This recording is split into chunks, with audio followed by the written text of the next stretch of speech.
Ora, a mulher intelectual é um pássaro raro. Parece-me, contudo, que encontrastes exatamente esse pássaro raro. Ela renunciou a todas as suas crenças pelas vossas. Ama a ciência, tem um verdadeiro culto pela astronomia. E por vós falo, compreendei-me bem, da sua educação mundana. Ela não poderia ser feliz aqui, renunciando a tudo, quanto constituiu para ela o canto da existência. A minha vida não é a dela. Seria o mesmo que unir um habitante de Mercúrio com outro de Netuno. O mundo lhe é necessário. Eu sou um selvagem, um bárbaro. Pobre flor. Consentir que a transplantasse para a areia do deserto seria condená-la à morte. Não sou assassino, meu caro Dargilan, sois de uma exageração fantástica. Porque o homem e a mulher que se amam não podem ser bem dissemelhantes. Sabeis, em verdade, que eles o são sempre. O homem e a mulher são dois seres muito diferentes, tanto pelo espírito quanto pelo corpo, e aí está uma condição de felicidade. Completam-se um ao outro. O cérebro masculino e o cérebro feminino absolutamente não funcionam de igual maneira. Por favor, não faleis de sexo cerebral no caso. Vós outros, os médicos, sois abominavelmente incisivos. Obrigado por eles. Não há de quê, mas vejamos que pretendeis com os cérebros sexuados. Está bem. Lamento contradizer um sábio do vosso quilate, porém, o homem e a mulher absolutamente não pensam de idêntica maneira. A mulher não tem lógica, é toda sentimento. Raciocine, pois, com o sentimento. Vão dizer-lhe que 2 e 2 são 4? Ela não acreditará. Em que lhe importa que 2 e 2 sejam 4? Seus nervos nisso não têm interesse. Ela sente, e é tudo. Sabe que, em amor, 1 e 1 são 1, ou 3, nunca 2. Vou mais longe. Acreditai seja pelo cérebro que as mulheres sentem. Estudastes anatomia. Pois bem, vou explicar por onde sentem e em que diferem absolutamente de nós outros. Não, meu caro doutor, é inútil. Estais saindo da questão. Eu vos digo que um negro não desposa uma sueca. Sempre o exagero. Considerai-vos um negro, sim. Ela é branca, eu sou moreno. Ela é formosa, eu sou feio. Ela não atingiu 4 lustros de idade, eu conto 6. Ela é flor, eu sou urso. Ela é alegre, eu sou a tristeza. Ela é luz, eu sou a noite, mas, diabos levem. Ela não vos ama tal qual sois, não, é impossível. Se ela o crê, ela se engana a si própria. Que eu ame, eu, que adore, que por ela esteja louco, é muito natural. Que eu morra por ela, é ainda possível. Porém, amar-me, ela. Que erro. A ave do paraíso pode amar a prisão? Ela é o meu sonho de amor, permanecerá o anjo do meu céu, portanto, uma jovem pura, adorável. O Senhor vai agir igual a tantos outros, deixar passar a felicidade sem a deter. Não quero causar a sua infelicidade, então, está entendido. Jamais consentireis unir vossas duas existências, jamais.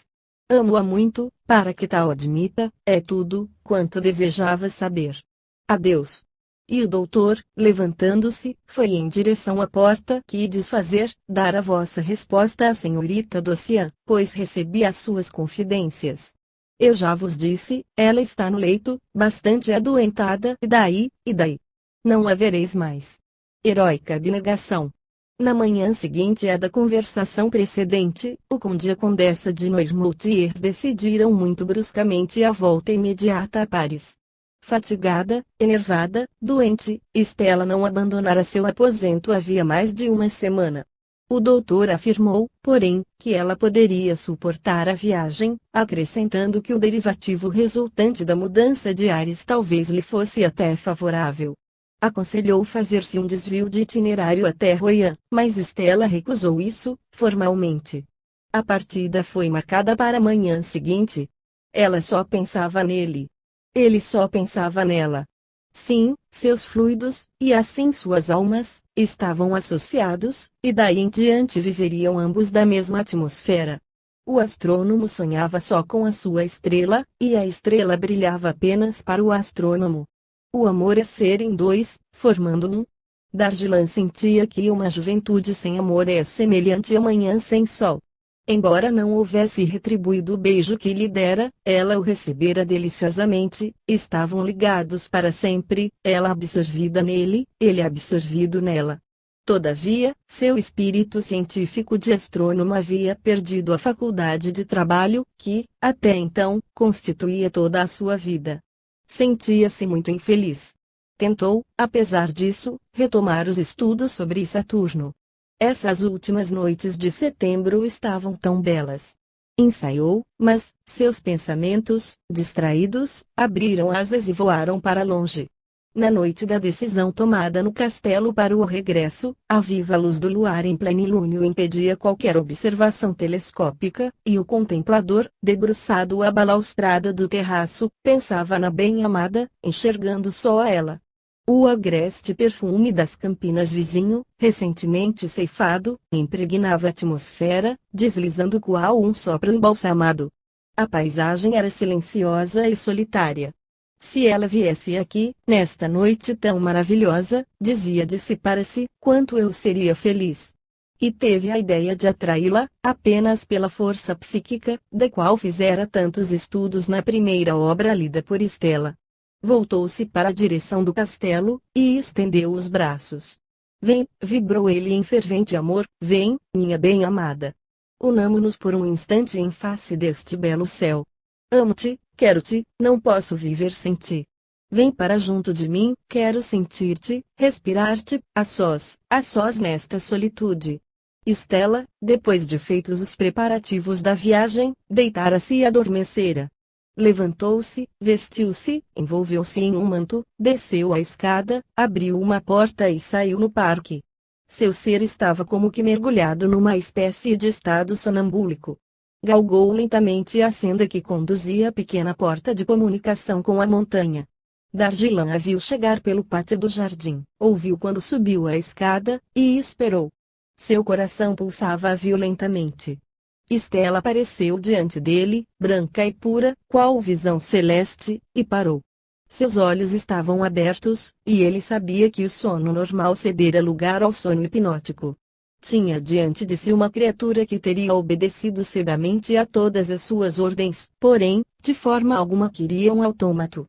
Então, sem tocá-la, e colocando unicamente um braço por detrás do busto, com receio de uma queda, soprou fortemente sobre a sua fronte e a tomou logo nos braços. Estupefata por se encontrar ali, Stella procurou a princípio, inutilmente, recordar-se da causa que ali a conduzira. Sendo todas as coisas que via em torno de si já familiares, não sentiu espanto algum ao reconhecê-las. Dargilan, que a sustentava nos braços, cobriu-a de beijos. Stella não estava inteiramente acordada, permanecia em um desses estados superficiais de hipnose que parecem meio sonho. Chamastes-me, disse ela, e eu vos ouvi. Adormecera naquele momento. Creio lembrar-me de ter sentido um violento choque elétrico, igual ao de certas ocasiões em que me olhais fixamente. Mas, como vim, não posso viver sem a minha estrela. É o anjo do meu céu. Nunca fui tão feliz quanto neste momento. Oh! Fiquemos juntos. A lua silenciosa iluminava a paisagem adormecida aos seus pés. Seus olhares se elevavam alternadamente da terra para as estrelas, e juntos percorriam a vasta imensidão. A criação parecia um sonho divino desvendado só para eles. Assim permaneceram muito tempo, tão próximos um do outro que de longe apenas uma sombra seria visível, falando pouco, quase silenciosos. A eloquência do amor não se apregoa, murmura-se. Em amor, quanto mais baixo se fala, melhor se ouve. A boca permanece no silêncio para ouvir-se falar o coração. E o poeta diz a verdade. Eram seus corações que falavam, e essa doce e misteriosa linguagem, esse pensamento incomum perante o céu imenso, naquela noite de verão tão calma e tão suave, era uma volúpia infinita. Seu amor assemelhava-se a um perfume puro, elevando qual a flor de lis ao cimo da montanha solitária. De repente, deslizou ao longe uma estrela errante, parecendo cair sobre o castelo. Fiz o meu pedido, disse Stella. Subitamente o astrônomo pousou 2 dedos sobre os amados lábios. Ai de mim, suspirou, sou o mais infeliz dos homens, não erais tão feliz há pouco, o mais feliz dos homens por vos conhecer e por vos amar. O mais infeliz por não ser digno de vós e ter de vos renunciar, que dizeis, silêncio. O amor é a maior contradição social do nosso mísero planeta. Não me estáis destinada. Apertou amorosamente contra o peito. Estou louco, prosseguiu, eu quero e não quero, eu vos amo muito. Sentimento divino e diabólico. O céu e o inverno se combatem em mim. Não posso viver sem o meu amor, nem viver com ele. Estela, sois bela e pura. Vossa presença aqui, a esta hora, veio consagrar minha vida de anacoreta. Um anjo me apareceu. Sereis eternamente para mim um anjo descido dos céus e a vossa auréola planará sempre aqui qual celeste luz. Doravante inspirareis todos os meus pensamentos. Mas, Estela, meu amor, que tendes, reconduzem-me, amanhã, a Paris, disse. Desejaria ficar aqui. Meus parentes são cruéis. Amanhã. Declarou o astrônomo com voz estrangulada. Amanhã, pela manhã, dentro de algumas horas, não te levarão. Vais ficar. Guardo-te, acrescentou apertando-a perdidamente em seus braços. Mas, de repente, irresistível sensação se apoderou de todo o seu ser, desprendeu-se do contato desse jovem corpo tépido e perfumado. Eu te amo para sempre. E de novo uniu longamente os lábios aos dela. Estela correspondeu ao beijo e o envolveu nos seus amorosos braços. Também eu te amo há muito tempo. Rafael estava, nesse momento, agitado pela mais violenta emoção, oscilando qual um navio ao mais forte temporal. Duas determinações inteiramente opostas o dominavam com alternativas. Por fim, uma transfiguração, que parecia vir do céu, acalmou de repente o seu tormento. O rosto da eleita do seu coração, daquela divina companheira, estava reclinado em seu peito, oculto pela penumbra, enquanto o seu ficara iluminado em cheio pela alva claridade lunar. Pousa as tuas mãos nas minhas, disse Dargilan, e olha-me. Apenas recebeu a força do olhar e da vontade que lhe eram dirigidos, Estela recaiu em sono hipnótico. As lágrimas pararam em suas pálpebras, parecendo presas aos longos e negros cílios. Vai. Disse, volta ao teu aposento e repousa em uma poltrona. Quando o relógio bater meia-noite, acorda. Só então irás para o teu leito. Vai. A bela estátua retomou o caminho e cumpriu pontualmente as ordens do mestre. Acordou, com efeito, tão logo soou meia-noite, e acreditou ter sido joguete de um sonho. Luar intenso iluminava o aposento. Reviu, em visão confusa e perturbada, a cena que se passara, e durante a qual não estivera, de todo, desprendida do estado de hipnose. Mas, qual se obedecesse a um dado impulso, voltou automaticamente ao leito e dormiu o sono normal. Vendo a partir, descer lentamente, qual sombra alva, o caminho da montanha, o solitário sentiu, por sua vez, que lágrimas lhe subiam aos olhos e escureciam a vista. É preciso ser forte. Disse, falando a si mesmo. Meu santuário está abençoado pela sua presença. A felicidade dominará a dor. Ela me ama. Estaremos unidos em Deus. Céu, eterno e infinito, eu te tomo por testemunha do meu amor. Depois, um instante decorrido, esteve a ponto de precipitar-se no seu encalço e reconduzi-la ao terraço. Não. Disse. A verdade deve ser pura. E acrescentou, elevando os olhos para a estrela da lira, talvez seja inacessível. Algumas horas mais tarde o trem de Paris conduzia os 3 turistas dos Pirineus. Chegando à rua Vanial, Estela ficou enferma e não pôde abandonar o leito. A de Augusta per angusta doença de langor apoderou-se do corpo enfraquecido da pobre Estela. O amor lhe pareceu o único interesse sério, o único bem da vida. Sentira a luz e via a noite recomeçar. O médico não pôde fazer diagnóstico algum, e procurou impedi-la de permanecer no leito, e fortificá-la um pouco, receitando certas iguarias capazes de despertar o apetite adormecido. Nada lhe agradava. Tudo lhe era pesado e fatigante. Flor definhada e descolorida, estava em fraqueza extrema, tomara horror a todos os prazeres mundanos, não saía do seu aposento, recebendo apenas algumas das suas melhores amigas, e até cessou toda confidência com a querida Cecília. Entretanto, esta amiga muito devotada, e que a queria com sincera afeição, continuou a visitá-la assiduamente, procurando desviar para outros rumos o curso das ideias constantes. Porém, não tardou a reconhecer que todos os esforços eram inúteis. Acreditou então dever atacar diretamente com todas as armas aquela paixão, para ela inexplicável, absurda e funesta. As discussões tornaram-se frequentes. Um dia, deduziu, ao ouvir certas palavras, que Estela ia fugir ao encontro dele talvez.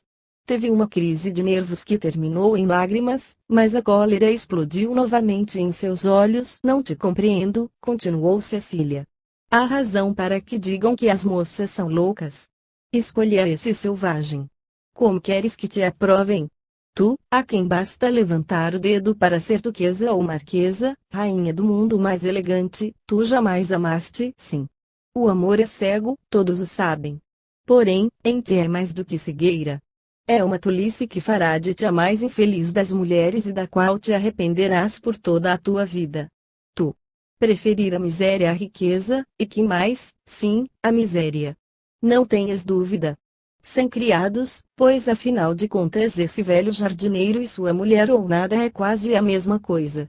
Não vais cozinhar com essas mãos, e por que não, lavar louça, engraxar seu calçado? Maria Madalena não enxugou os pés do Cristo com a sua cabeleira, e o próprio Jesus não lavou os pés aos seus apóstolos. Estás completamente louca.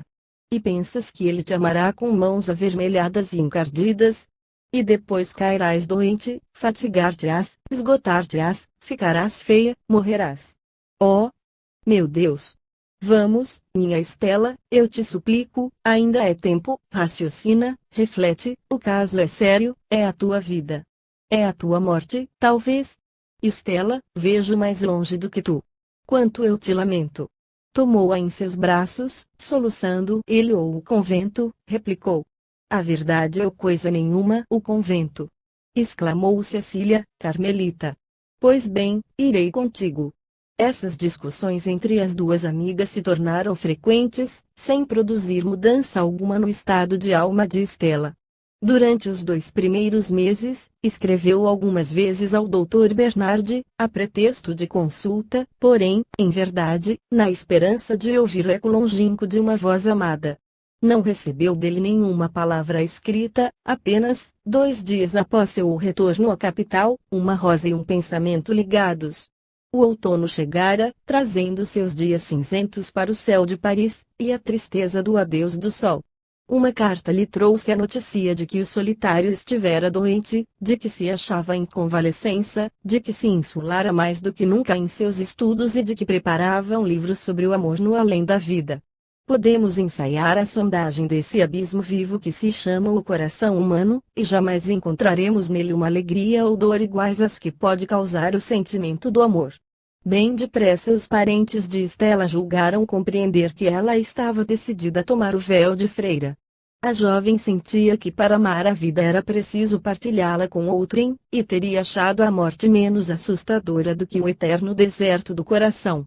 Às vezes comparava o mundo ao oceano, dizia que a água das suas ondas era amarga e agitada, porém essa mesma água se tornava pura e doce elevando-se para o céu na evaporação solar. Desejaria evaporar-se no espaço. Dargilã, por seu lado, tivera todas as forças abatidas pelas emoções e lutas da consciência, e também fora obrigado a recolher-se ao leito por várias semanas, agitado por febre violenta. Ficara em estado de torpor inconsciente. Depois, gradualmente, os trabalhos intelectuais e as árduas pesquisas científicas absorveram seus pensamentos durante uma parte do dia. Nas noites límpidas, observações astronômicas urgentes ocupavam-lhe várias horas. Encontrava o quase esquecimento. Em face daquelas grandezas sublimes, o coração se acalmava. Por volta de meia-noite, quando regressava ao quarto de dormir, esquecia os trabalhos, folheava livros ou revistas, e se deitava para dormir, mas, então, cada noite, inevitavelmente, o sono se recusava a vir e a imagem adorada de Estela, evocada pela sua ardente paixão, surgia ante ele, circundada por uma dourada auréola. Conheceu as longas e cruéis insônias, A obsessão das ideias fixas que lhe atenazavam o cérebro, os desesperos, os abismos do coração, dos quais não se vê o fundo, a tortura das angústias morais, as tristezas amargas da alma desorientada. Noite e dia, seu pensamento ia desvanecer-se no vácuo. Quando a fadiga quebrava seus nervos e lhe trazia um pouco de sono, então a alma se desprendia, voava, e ia visitar a bem-amada.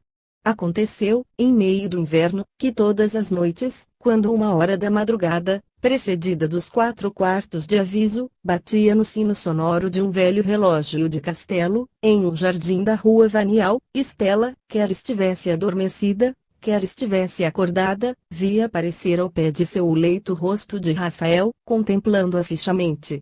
A aparição durava alguns segundos. Depois, o semblante amado se desvanecia, qual pálida claridade fosforescente. E Estela sentia que era adorada. Algumas vezes também, durante a noite, um sopro leve a tocava, e ela despertava sob a impressão de um beijo, do qual seus lábios imóveis guardavam por muito tempo a esquisita doçura. Ela vivia qual num sonho perpétuo, às vezes atravessado por deslumbramentos luminosos.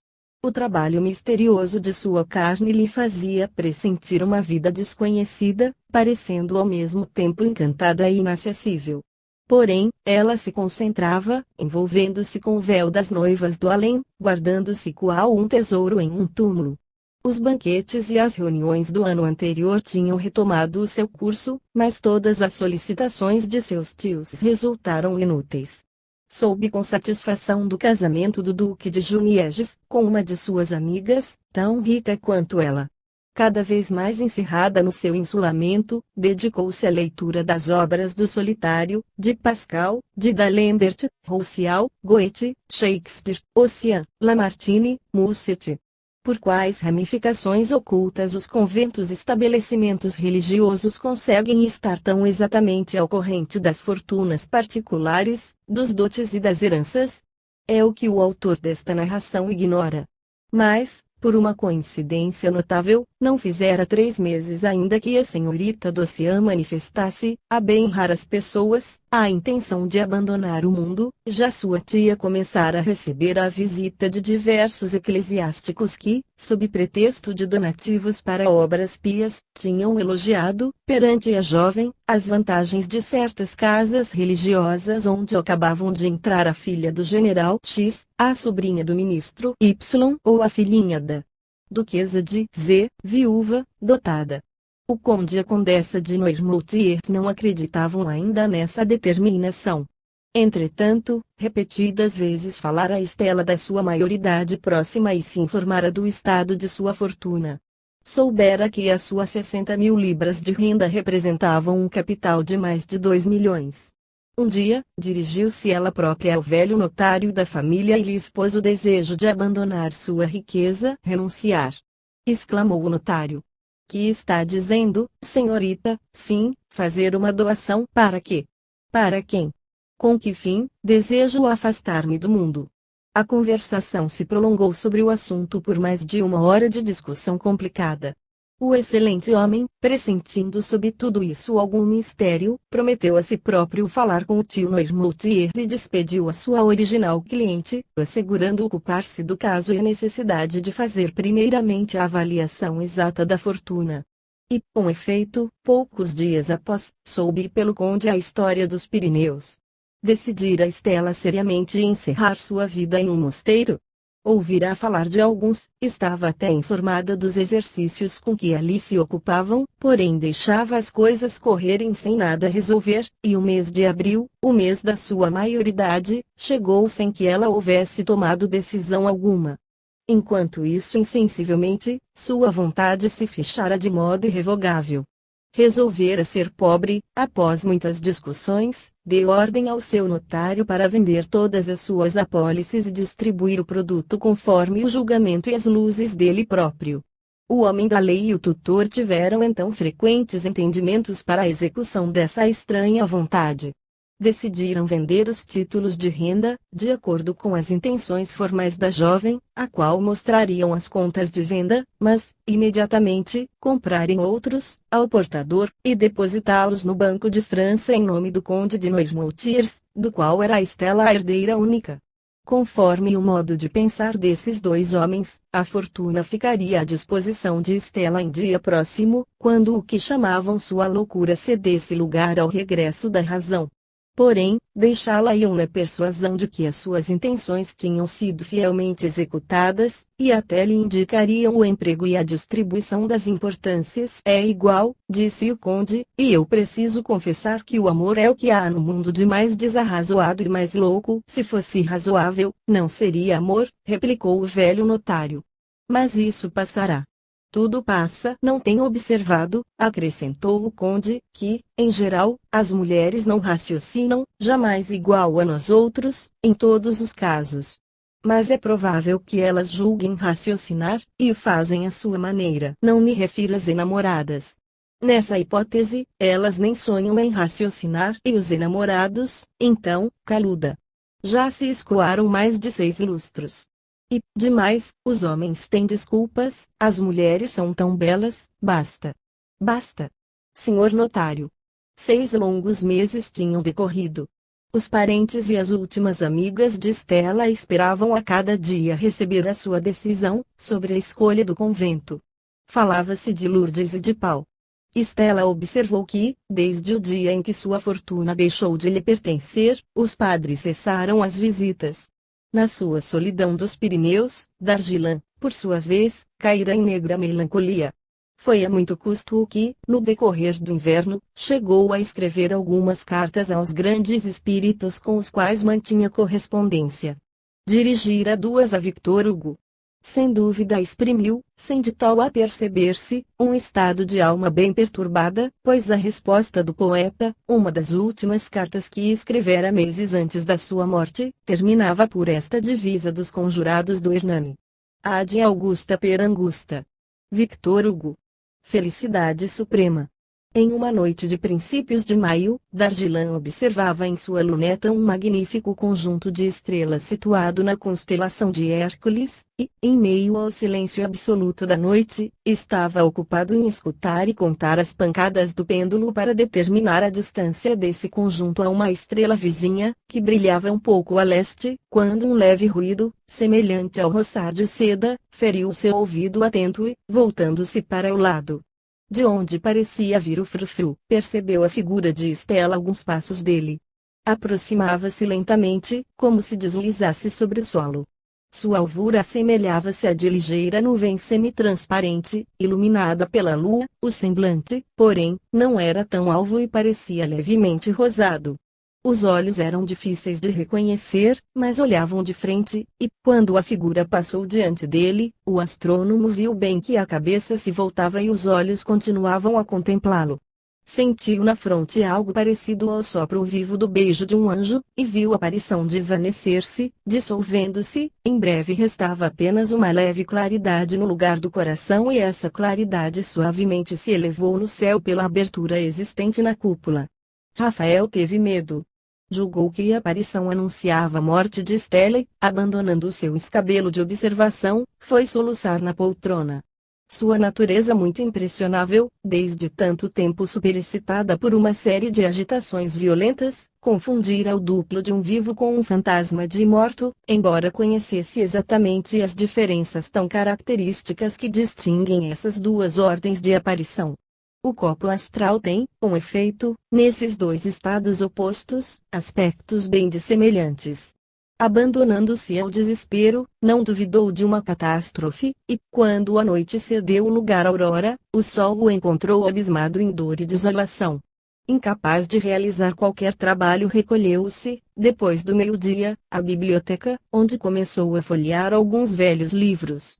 Sua mão pegou, entre outras, uma obra do século XVII, encadernada em pergaminho, que trazia por título, Os Emblemas do Amor Divino e Humano Reunidos, publicada em Paris, em 1631, com privilégio dos doutores de teologia, trazendo em cada página uma linda figura em talho doce, representando todos os sentimentos do amor sob imagens religiosas, sendo cada figura comentada por uma pequena composição de 12 versos. Olhou maquinalmente essas ingênuas gravuras. De repente, entre 2 folhas, percebeu uma pequena flor fanada. Lembrou-se de que, por ocasião da penúltima visita de Stella, quando, num arrebatamento, lhe dera o beijo que decidira do seu destino, ela apanhara um livro da estante em frente. Sim, aquela flor era a da sua estrela, não podia ser outra. E beijou ternamente a flor, sem poder desprendê-la dos lábios. Era dela a pequenina flor. Ela a tocara e a colocara ali, e nela o seu pensamento ficara. Pobre Stella, tão ternamente, tão apaixonadamente ficara. Onde estaria? Que seria feito dela? Sim, ela também o amava. Mas, depois de tantos meses, sabendo que ele não queria, não podia desposá-la, não se teria ela decidido pelo duque, ou qualquer outro partido ao agrado da família. Era um absurdo o que ele fizera. Ela lhe pertencia, e lhe dera sua alma, seu coração, seu amor. Por que não tomara posse desse todo? Que estranhos escrúpulos, para ele, o solitário, o desdenhoso de todas as convenções mundanas, o apóstolo do absoluto. E fora por excesso de amor que a respeitara. E não tornara a chamá-la. E a perdera. Que loucura! Revê-la-ia ainda. E para que revê-la, se não poderia mais ser sua companheira no caminho da vida, pois que estava condenado a uma solidão eterna? Revê-la, correr a Paris, chegar à rua Vanial, procurar a silhueta da sua sombra na janela, espreitar sua saída, segui-la, apresentar-se de chofre diante dela. Não, ela nunca mais lhe escrevera. Esquecera-o. E, depois, aquela aparição. Talvez estivesse morta ou agonizante. E a frase, que tantas vezes repetira para justificar sua conduta, voltava-lhe outra vez aos lábios: ela crê que me ama, a encantadora parisiense, imagina poder partilhar da minha vida de trabalho e o meu deserto, ilude-se, teria sido sua infelicidade. Agi bem. Agi muito bem. Sentado na velha poltrona, a cabeça apoiada na mão, meditava, sonhava, lastimava tudo, o passado, o presente, o abandono do futuro, e as lágrimas obscureciam seus olhos quase desmesuradamente abertos. Mas, eis que um leve ruído se faz ouvir outra vez, semelhante ao da noite anterior. Stella, Rafael. Lançaram-se aos braços um do outro, cobriram-se de beijos. Stella. És tu, sim, tu. Não estás morta, morta. Não, afianço-te, e não tenho desejo algum de morrer, mas, porque estás por aqui, venho de Luchon. Ou melhor, de Paris. Como, sim. Quero viver a tua vida. O céu contigo, para sempre. O esquecimento do mundo, das suas vaidades, das suas mentiras. Sou digna de ti. Sou pobre, enfim. Abandonei a minha fortuna. Minha primeira educação está apagada. Cabe-te refazê-la à tua imagem. Venha-te, a tua ciência, ao teu céu. És o meu Senhor, o meu Deus, o meu tudo. O resto não existe mais. Rafael, eu te amo.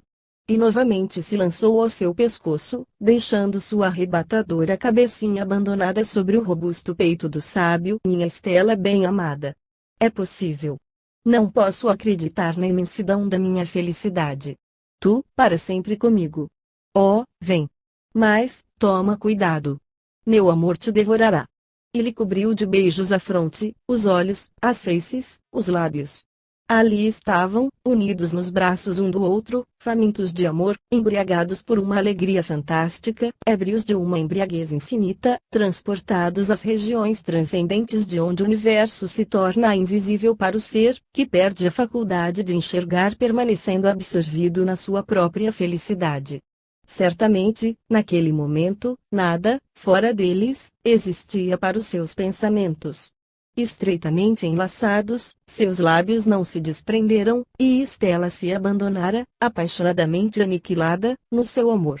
Mas a exaltação das emoções ultrapassou suas forças físicas, e Rafael sentiu o peso de seu belo corpo aumentar em seus braços.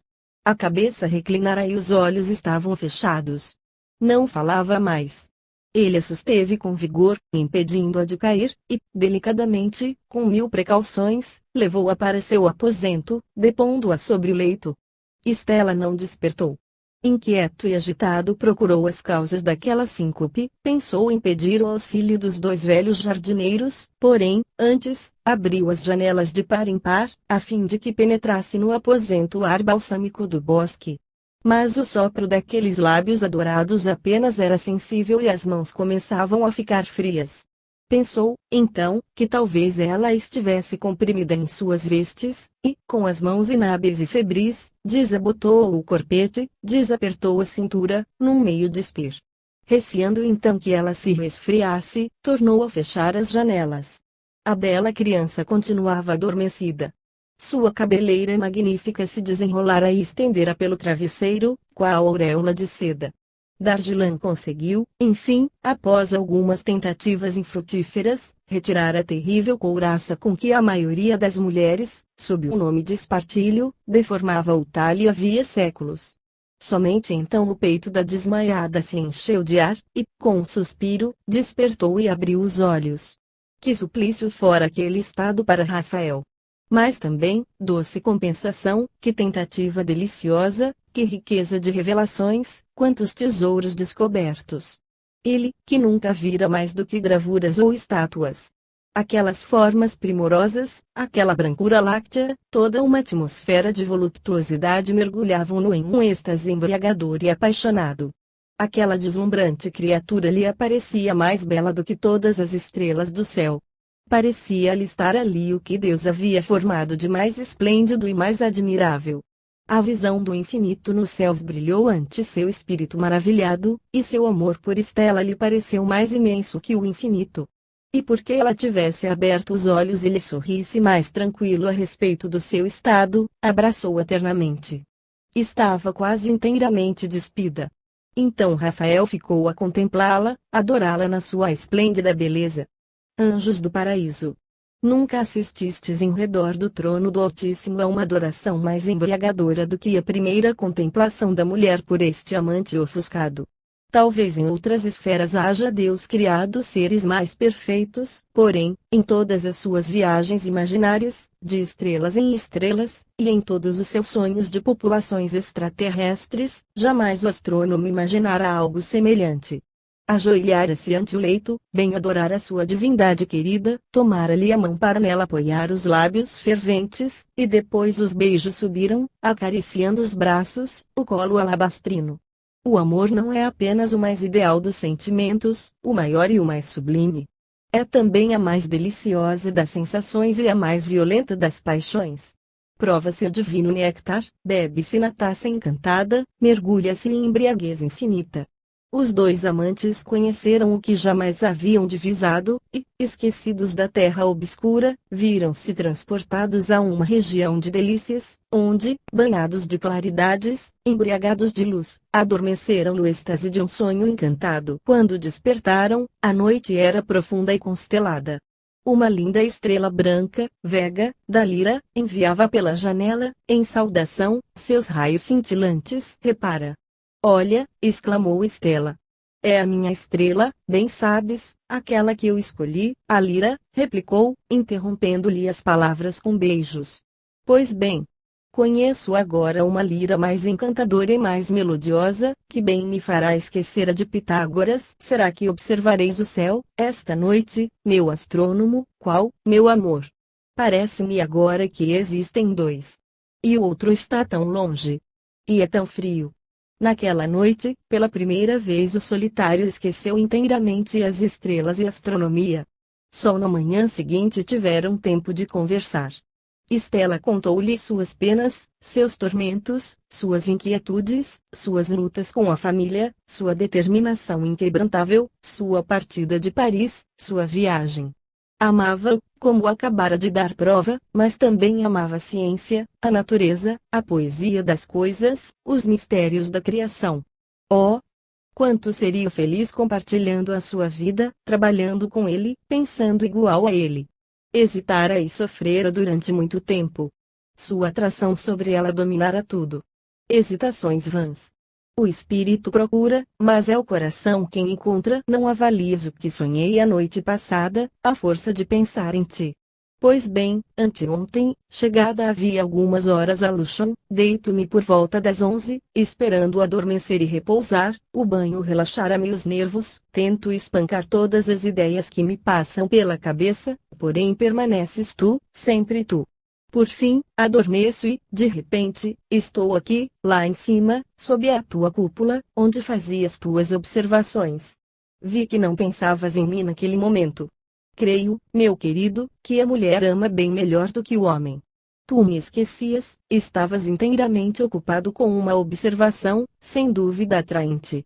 Afinal, percebeste a minha presença e te dignaste olhar-me. Sabes que eu teria muitos ciúmes da tua ciência, se não formasse Dora em diante um só ser contigo? Eu te seguirei por toda parte, qual a tua sombra, e ainda mais, mesmo à noite, mal. Não era isso que eu pensava. Sou mais idealista do que tu no meu amor, parece-te, estou certa. Há uma diferença entre nós dois, lamentaste? Preferiria ser Rafael? Eu ficaria encantado se fosse Estela. És linda, não? Permanece o que és, meu belo Rafael, sempre, durante um século. E continuaram conversando, dizendo-se as mil coisas deliciosas que os amantes gostam de ouvir.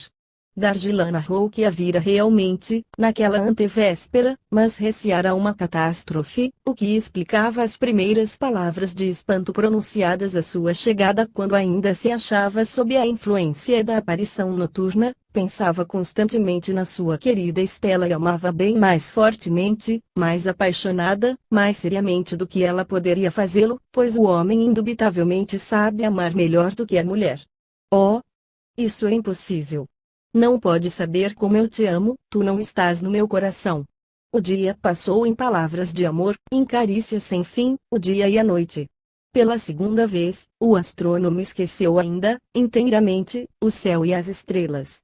É delicioso amar, principalmente para o sábio, para o poeta. Quanto mais vasta a esfera das contemplações intelectuais, mais ampla é também a capacidade de amar. O amor antes de tudo vale quanto lhe tenhamos dado, sua riqueza é da nossa alma.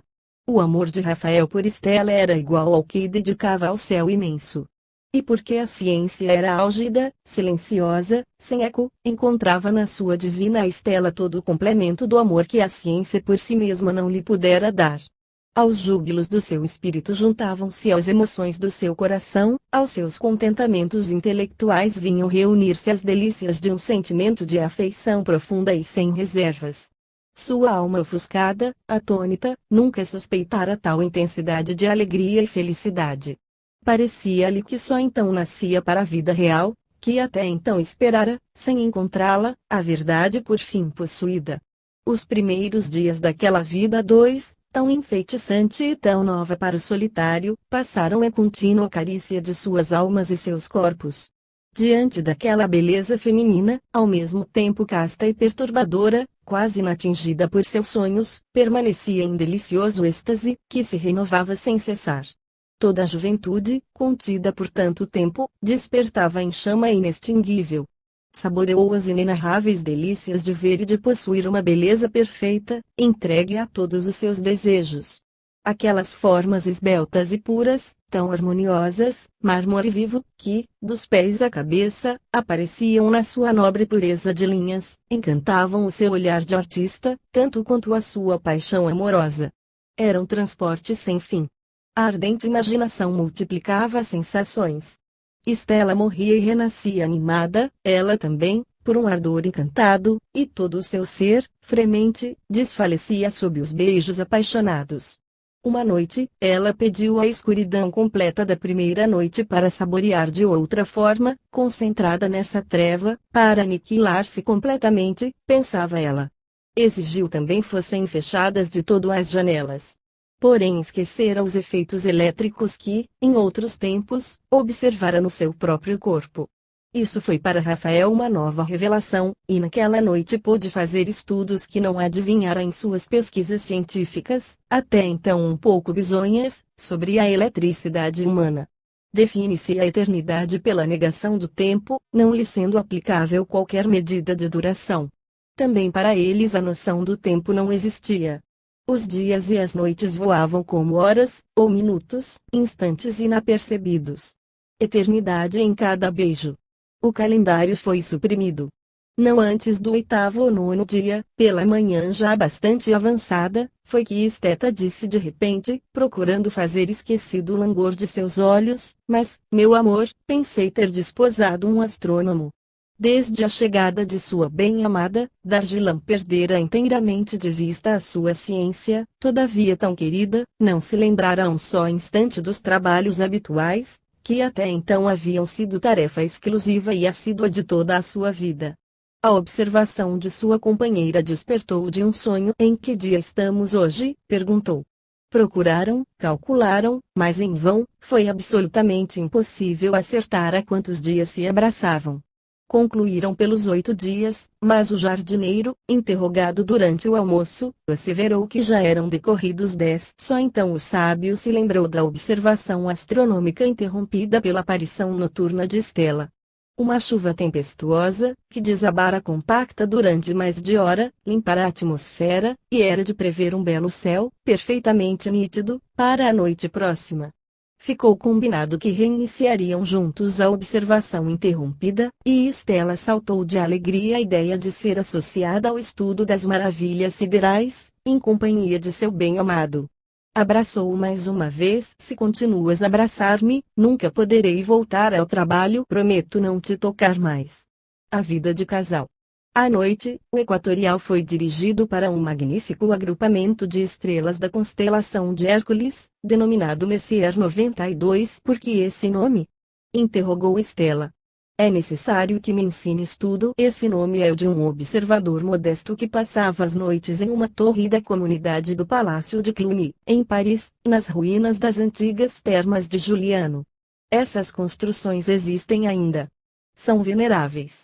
Messier ficava ali todas as noites em busca de cometas, e, pesquisando cometas, encontrou nebulosas, das quais publicou, em 1783 e 1784, o primeiro catálogo, elevando-se a cifra de 103. Olha, eis aqui justamente o exemplar do próprio Messier, com as suas anotações manuscritas. E estendeu a Stella um pequeno livro encadernado em vermelho. Oh, que escrito antigo! Exclamou. Emociono-me, ao folhear essas páginas seculares. Olha o número 92, Elo. Está bem visível, 18 de março de 1781. Nebulosa bem nítida e de grande luminosidade, entre o joelho e a perna esquerda de Hércules. Não tem nenhuma estrela. O centro é brilhante, rodeado de nebulosidade, assemelha-se ao núcleo de um cometa. Tem, com pouca diferença, a mesma luminosidade e grandeza da que está na cintura de Hércules, e traz o número 13 do meu catálogo. Sabes o que mais me impressiona nesta descrição?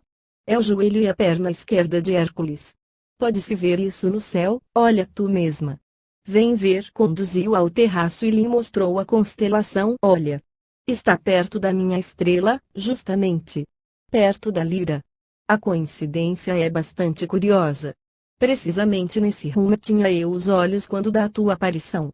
Vês Hércules, onde, observa aquela estrela brilhante, avermelhada, indica o lugar da cabeça.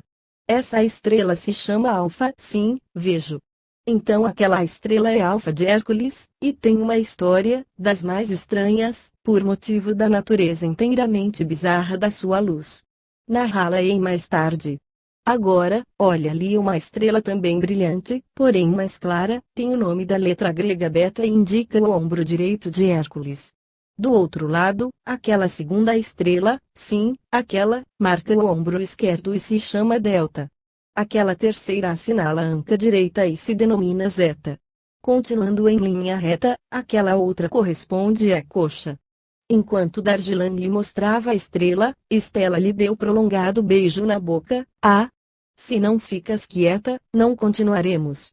Prometeste que não me tocarias. Eu te reprometo. Onde estávamos? Na coxa de Hércules. Prestei bem atenção. Continua. Sim, é a estreleta.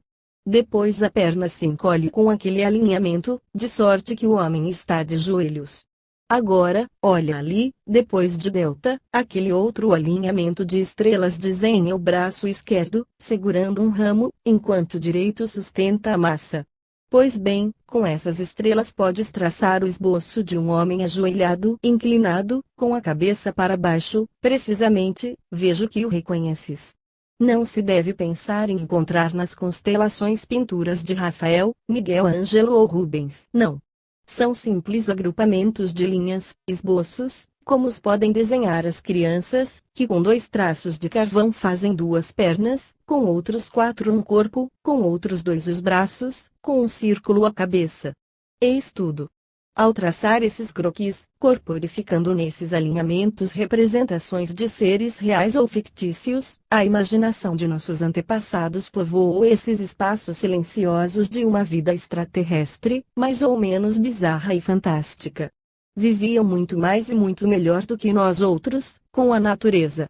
A solidão das noites, o vento, a tempestade, o raio, a fecundidade da flor ou da mulher, os devaneios do sono, o murmúrio do riacho, os frêmitos da folhagem, os mananciais sombreados, as quietas fontes, tudo para ele se povoava de uma espécie de vida aérea, fugitiva e imperceptível, e até nas profundidades celestes encontraram, inventaram, pressentiram formas mais ou menos extraordinárias.